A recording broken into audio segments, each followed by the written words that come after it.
mengklaim kembali mencatat kemajuan dalam operasi militernya di Ukraina.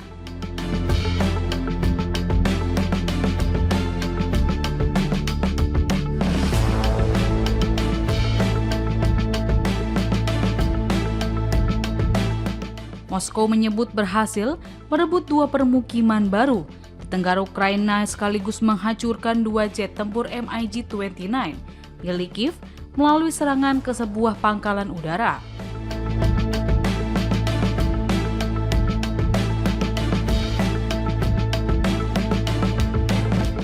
Kementerian Pertahanan Rusia mengatakan pasukan grup militer Vostok menguasai permukiman Piansy di wilayah Dnipropetrovska dan Novoselivska di wilayah Zaporizhia.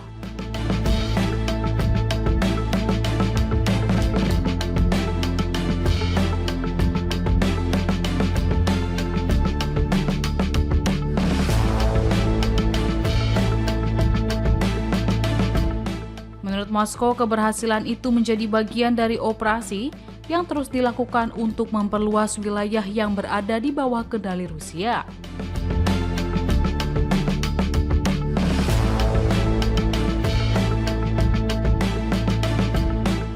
Selain mengklaim merebut wilayah baru, Rusia juga menyebut berhasil melumpuhkan 2 pesawat tempur MiG-29 Ukraina.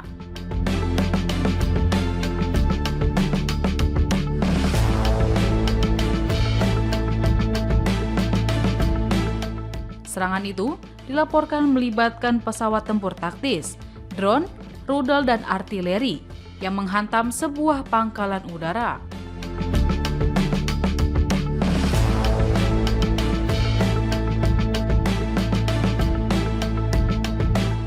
Tak hanya menyasar kekuatan udara, Rusia juga mengaku menyerang sejumlah fasilitas pendukung militer Ukraina.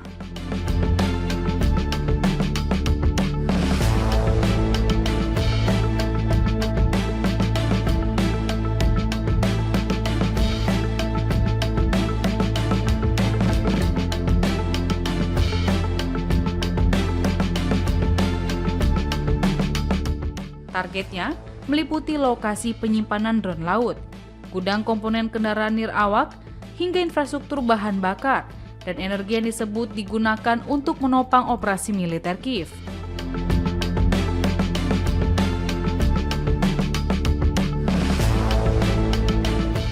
Melalui rangkaian serangan tersebut, Moskow mengklaim terus menekan kemampuan tempur Ukraina, baik di garis depan maupun melalui gangguan terhadap jalur logistik dan infrastruktur pendukungnya.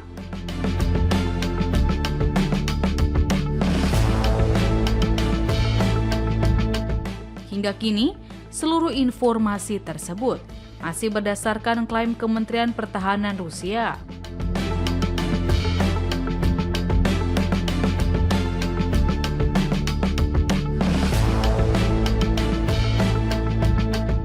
Belum ada verifikasi independen maupun tanggapan resmi dari pihak Ukraina terkait laporan perebutan 2 permukiman serta penghancuran 2 jet tempur MiG-29 tersebut.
ארגון הטרור החותי ניסה לפגוע בנמל התעופה בן גוריון, ובתגובה השמדנו היום את שדה התעופה בצנעא. בנוסף פגענו גם במטרות נוספות, בהמשך לתקיפות... Israel mengaku telah memasukkan pemimpin tertinggi Iran Mojtaba Khamenei ke dalam daftar target pembunuhan. Pernyataan itu disampaikan langsung Menteri Pertahanan Israel, Israel Katz, yang juga memperingatkan bahwa operasi militer terhadap Iran bisa kembali dilakukan jika ketegangan kembali meningkat. Dalam keterangannya kepada Fox News, Katz mengatakan Mojtaba telah ditandai sebagai target. Meski tidak menjelaskan lebih lanjut, ia menegaskan Israel siap mengambil tindakan apabila kondisi di lapangan berubah. Menurut Katz, salah satu skenario yang dapat memicu serangan baru adalah jika Presiden Amerika Serikat Donald Trump menyatakan proses negosiasi dengan Iran telah berakhir. Israel, kata dia, juga akan kembali melancarkan serangan apabila Iran lebih dulu menyerang wilayahnya. Katz menegaskan Israel tidak akan membiarkan setiap serangan rudal dari Iran tanpa balasan. Ia bahkan mengaku telah memerintahkan pasukan pertahanan Israel atau IDF menyiapkan operasi lanjutan sebagai bentuk kesiapsiagaan menghadapi kemungkinan memburuknya situasi. Di tengah ancaman tersebut, keberadaan Mojtaba Khamenei masih belum diketahui publik. Sejak menggantikan Ayatollah Ali Khamenei sebagai pemimpin tertinggi Iran, ia belum pernah muncul di hadapan umum dan dikenal lebih banyak beraktivitas di balik layar, termasuk dalam bidang intelijen. Hingga kini belum ada respons resmi dari pemerintah Iran terkait pernyataan Israel yang menyebut Mojtaba Khamenei telah dijadikan target pembunuhan. Pernyataan itu kembali menambah ketegangan di tengah hubungan kedua negara yang masih belum menunjukkan tanda-tanda mereda. וגם מסר אזהרה לראש התמנון האיראני. אתם נושאים באחריות ישירה לכל מתקפה של זרוע התמנון החות'ית כנגד מדינת ישראל, ואתם גם תישאו במלוא התוצאות.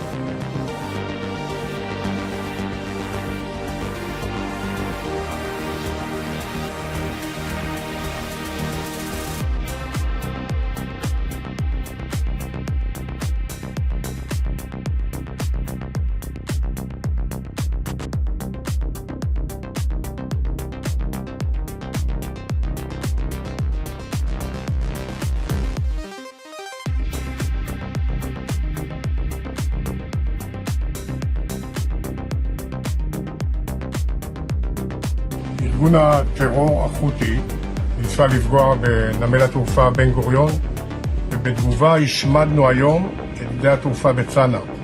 בנוסף פגענו גם במטרות נוספות, בהמשך לתקיפות אתמול בנמל חודדה ובתשתיות לאומיות נוספות שפגענו בהן. מי שפוגע בנו, אנחנו נפגע בו שבעתיים. זה גם מסר אזהרה לראש התמנון האיראני.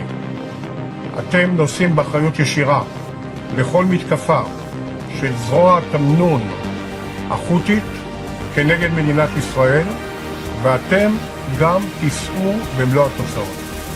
ארגון הטרור החות'י ניסה לפגוע בנמל התעופה בן גוריון, ובתגובה השמדנו היום את שדה התעופה בצנעא. בנוסף פגענו גם במטרות נוספות, בהמשך לתקיפות אתמול בנמל חודדה ובתשתיות לאומיות נוספות שפגענו בהן.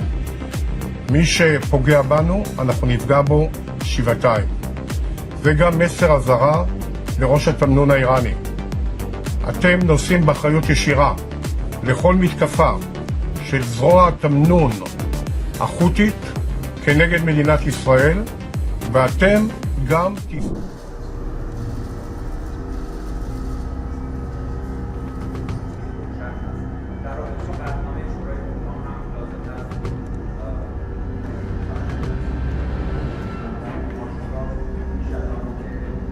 ما نه دیداری با مدیر کل آژانس بین‌المللی انرژی اتمی داشتیم و نه برنامه‌ای برای بازرسی آژانس از تأسیسات هسته‌ای آسیب دیده Pernyataan Presiden Amerika Serikat Donald Trump soal rencana pertemuan dengan Iran di Qatar langsung dibantah Teheran.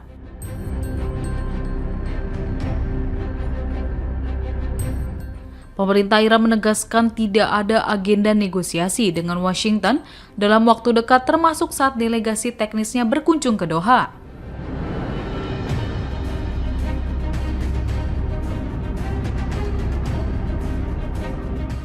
Juru bicara Kementerian Luar Negeri Iran, Ismail Bagei, mengatakan tidak ada pertemuan dengan Amerika Serikat yang dijadwalkan dalam beberapa hari ke depan, baik di tingkat pejabat tinggi maupun dalam bentuk negosiasi lainnya.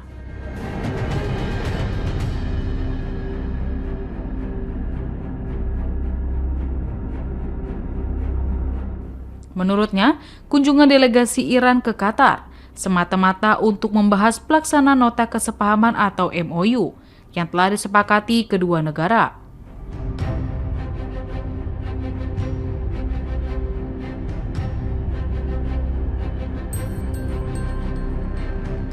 Bagi menjelaskan, fokus Iran saat ini adalah memastikan seluruh poin dalam MOU dijalankan sesuai kesepakatan.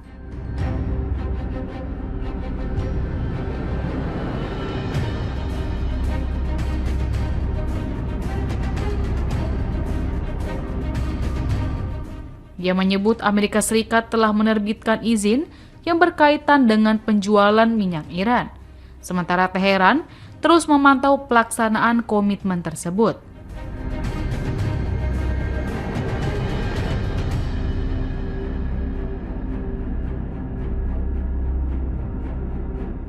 Delegasi teknis Iran juga dijadwalkan membahas proses pencairan aset negara yang masih dibekukan.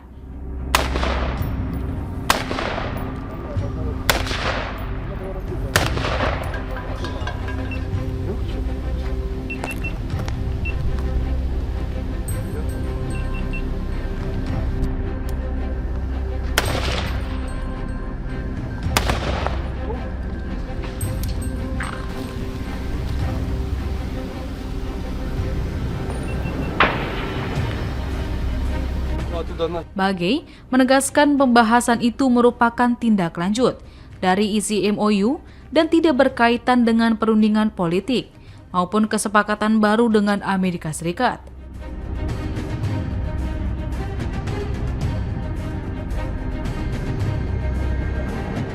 Ia menambahkan Iran belum memasuki tahap pembahasan menuju kesepakatan final.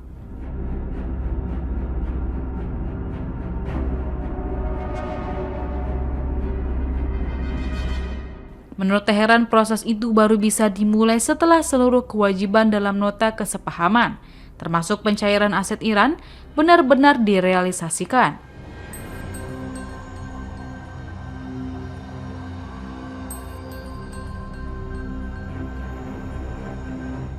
Sebelumnya, Donald Trump mengumumkan bahwa pejabat tinggi Amerika Serikat dan Iran akan bertemu di Doha pada Selasa 30 Juni 2026.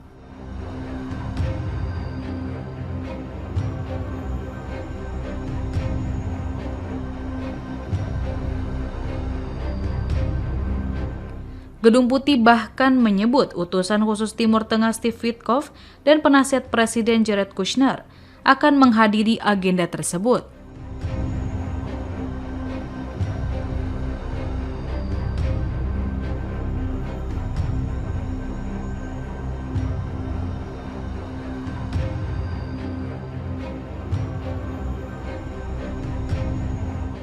Meski demikian, Iran memastikan kunjungan delegasinya ke Doha tidak memiliki hubungan dengan pertemuan bersama pejabat Amerika Serikat.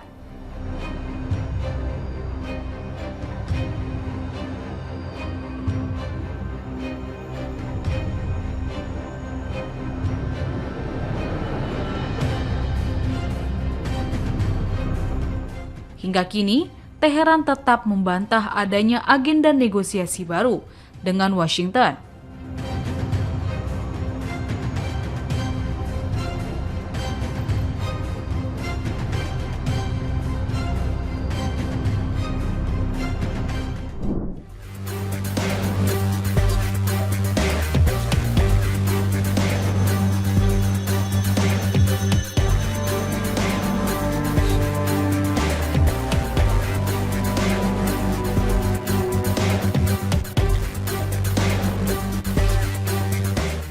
warga Moskow kini harus mengantri berjam-jam untuk mendapatkan bensin di tengah kelangkaan bahan bakar yang melanda Rusia.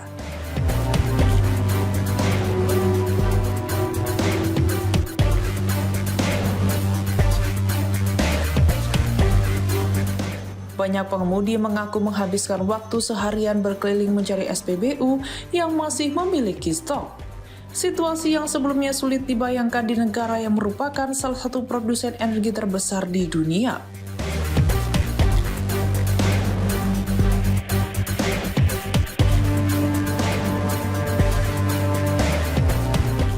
Untuk pertama kalinya sejak konflik dengan Ukraina memanas, dampak perang kini mulai dirasakan langsung oleh masyarakat Rusia.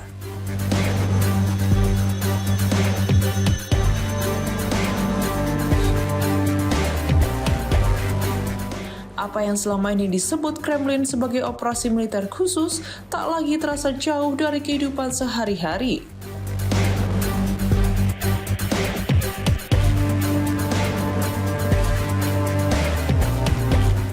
Dalam beberapa pekan terakhir, Ukraina meningkatkan serangan drone secara besar-besaran ke wilayah Rusia.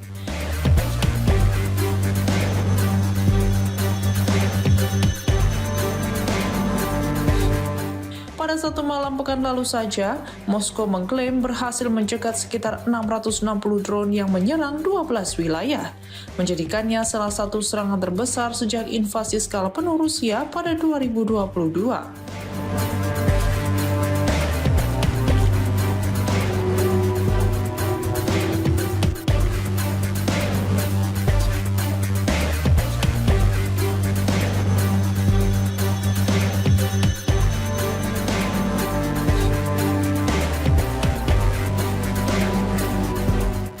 Sasaran serangan dipilih secara strategis, mulai dari kilang minyak, terminal penyimpanan bahan bakar, kapal perang, hingga pabrik persenjataan di wilayah Rusia.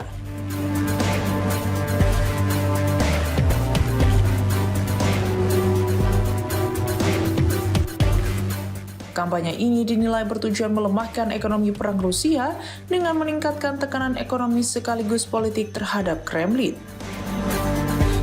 Dampaknya mulai terlihat di berbagai daerah.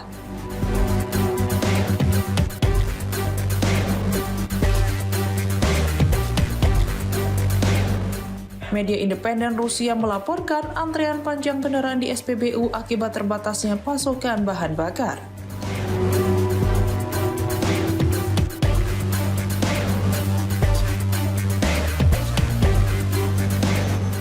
Di Crimea, wilayah yang dianeksasi Rusia pada 2014, penjualan BBM bahkan dihentikan sementara karena status darurat yang diberlakukan.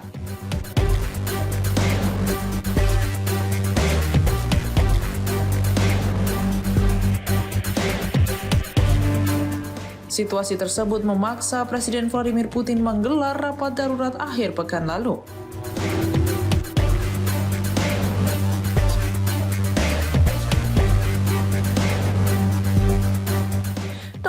Pertemuan itu, Putin mengakui cadangan bensin nasional telah menyusut ke tingkat yang mengkhawatirkan dan mengakui masalah yang dihadapi masyarakat serta dunia usaha belum teratasi.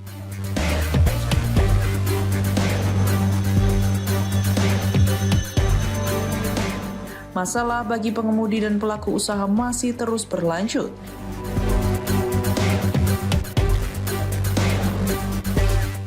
Sayangnya, antrian di SPBU juga masih terjadi, ujar Putin kepada para pejabat pemerintah.